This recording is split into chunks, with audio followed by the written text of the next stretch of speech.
Assalamualaikum warahmatullahi wabarakatuh. Perkenalkan, nama saya Salsabila Kawthar Altofdian Imamuddin Hakim dari program studi S1 Pendidikan Kimia dengan NIM 15162420001 Universitas Muhammadiyah Semarang.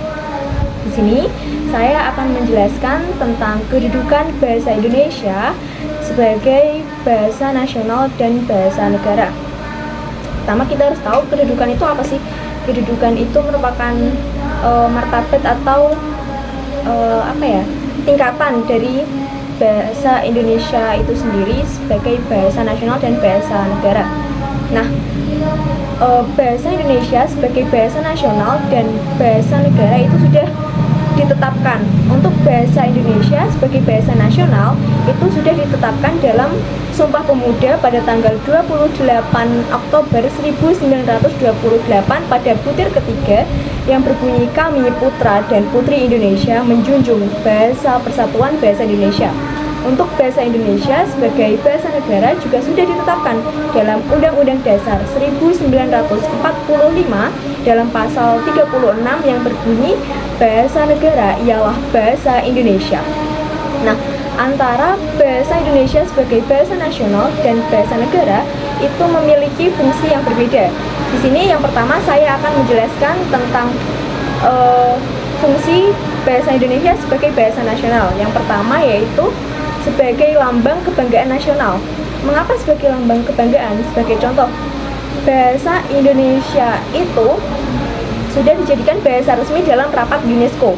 Yang kedua, kampus-kampus di luar negeri itu sudah ada yang menerapkan, sudah ada pembelajaran tentang bahasa Indonesia. Jadi kedudukan bahasa Indonesia di luar negeri itu sudah diakui, sudah sama dengan kedudukan bahasa-bahasa negara lainnya. Jadi sepatutnya kita sebagai warga Indonesia harus bangga, harus menggunakan bahasa Indonesia. Tidak boleh merasa rendah diri, tidak boleh merasa malu. Yang kedua yaitu sebagai lambang identitas nasional. Sebagai contoh, kita berada di luar negeri, kita menggunakan bahasa Indonesia dan ternyata ada orang Indonesia juga dari Indonesia gitu. Dari mana taunya? Dari kita menggunakan bahasa Indonesia.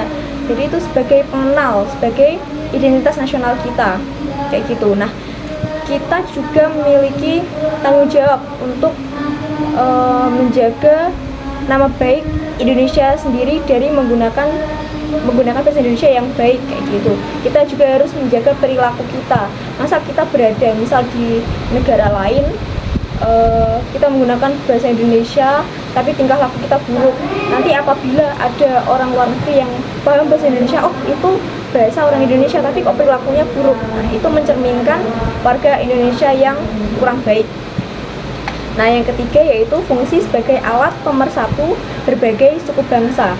Seperti yang kita tahu, suku bangsa di Indonesia itu banyak sekali, yang artinya bahasanya juga banyak, juga berbeda-beda. Nah, agar tidak ada persaingan, tidak ada rasa dijajah oleh salah satu suku bangsa, kita menggunakan bahasa Indonesia sebagai bahasa nomor satu. Misal contoh, apabila kita menggunakan bahasa Jawa sebagai bahasa nasional kita, nanti pasti akan ada rasa kecemburuan dari suku-suku bangsa lain, kayak gitu. Jadi kita menggunakan bahasa Indonesia untuk mempersatukannya. Nah, yang keempat yaitu sebagai alat penghubung antar daerah. Seperti yang saya contohkan tadi, bahwa Indonesia itu terdapat banyak sekali suku bangsa yang punya bahasa berbeda-beda. Apabila kita dari Jawa menggunakan bahasa Jawa, dari Sunda menggunakan bahasa Sunda, nanti itu akan sulit dalam berkomunikasi. Jadi agar tidak terjadi miskomunikasi, agar paham apa yang dibicarakan, kita menggunakan bahasa Indonesia.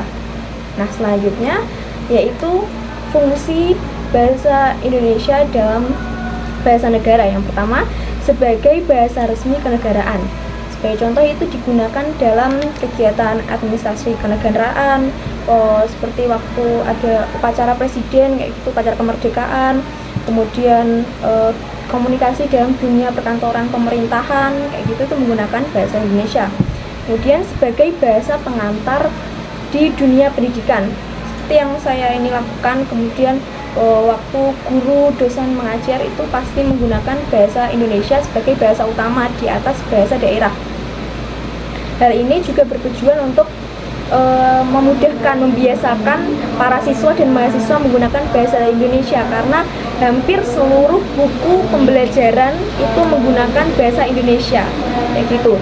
Nah, yang ketiga yaitu sebagai alat perhubungan pada tingkat nasional, seperti saat rapat DPR, DPRD, rapat kenegaraan seperti itu pasti menggunakan bahasa Indonesia. Dan yang terakhir yaitu sebagai alat pengembangan kebudayaan, ilmu pengetahuan dan teknologi. Sebagai contoh, kita ingin membaca buku karya orang luar, buku novel, buku fiksi, non-fiksi orang luar, tapi kita belum terlalu menguasai bahasa Inggris. Nah, itu ditranslatekan menjadi bahasa Indonesia. Nah, itu salah satu fungsi bahasa Indonesia sebagai bahasa negara.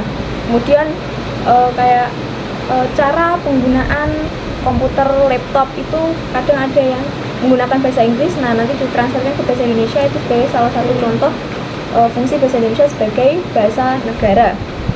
Nah, dari semua yang saya jelaskan tadi, kita tahu bahwa bahasa Indonesia itu penting sekali dalam berbangsa dan dalam bernegara, dalam berkomunikasi. Jadi, kita itu harus sepatutnya bangga memiliki bahasa Indonesia. Kita harus melestarikannya, kita tidak boleh merasa malu, dan kita tidak boleh bosan dalam belajar bahasa Indonesia. Kita selalu belajar bahasa Indonesia dari SD, SMP, SMA, bahkan sekarang kuliah dijadikan sebagai mata kuliah umum seperti itu. Saya kira cukup sekian yang dapat saya sampaikan. Terima kasih atas perhatiannya. Mohon maaf apabila ada kesalahan. Wassalamualaikum warahmatullahi wabarakatuh.